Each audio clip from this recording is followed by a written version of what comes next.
Everyone liked my Pieper so much that I whipped it back out, naked this time.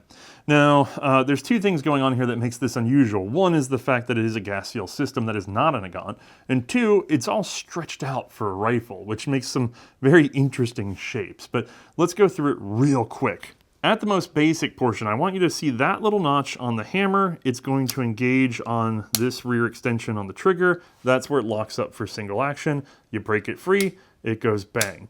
If you want double action, there's a sprung hammer nose right there serving as a dog. It hits that same surface that was our single action, pushes it away. Once it's free, it falls, bang. Okay, core lock work. What the heck else is all this? Well, this guy is one big lie, because while he's sharing tension from the lower part of the spring, this is basically a strung out Fonyu style lockwork, rebound arm, etc. It's just way out there. So we run up under, we come along, and then we have a separately sprung hand attached to that armature, which takes it a little bit further away from Fonyu's vision of simplicity, but you get the idea. All it's doing is serving as the hand and stretching around. It's also making contact with this trigger. When we cock the action, be it by the trigger or the hammer, this trigger comes back, it pushes up on the bar, which pushes up on the hand. You get the idea. The other thing that's happening as we pull the trigger or move the trigger, be it by the hammer routes that's pushing on it or by pulling the trigger directly, is we're moving a set of tines here. If I walk that back, there you can see them, 1 and 2.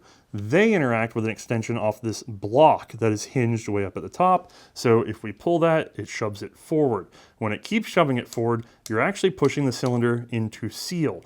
When we let the hammer fall, the hammer further reinforces this seal, making sure that it stays nice and tight and is mechanically advantaged to do so until the cartridge is discharged and you release the trigger, at which point it can rise and fit in the gap in the hammer, which frees the cylinder to rotate. You get the idea. Now there is a locking bolt, but it's only used at rest. You can see it disengaging by being spring-loaded and dropping down to the gap provided by the trigger, and therefore it only engages to keep it from rotating at rest. All the way at the front of this teeter-totter, where these guys are the stop that's actually aligning the cylinder for each shot. There's our alignment between here and the hand. This is really cool.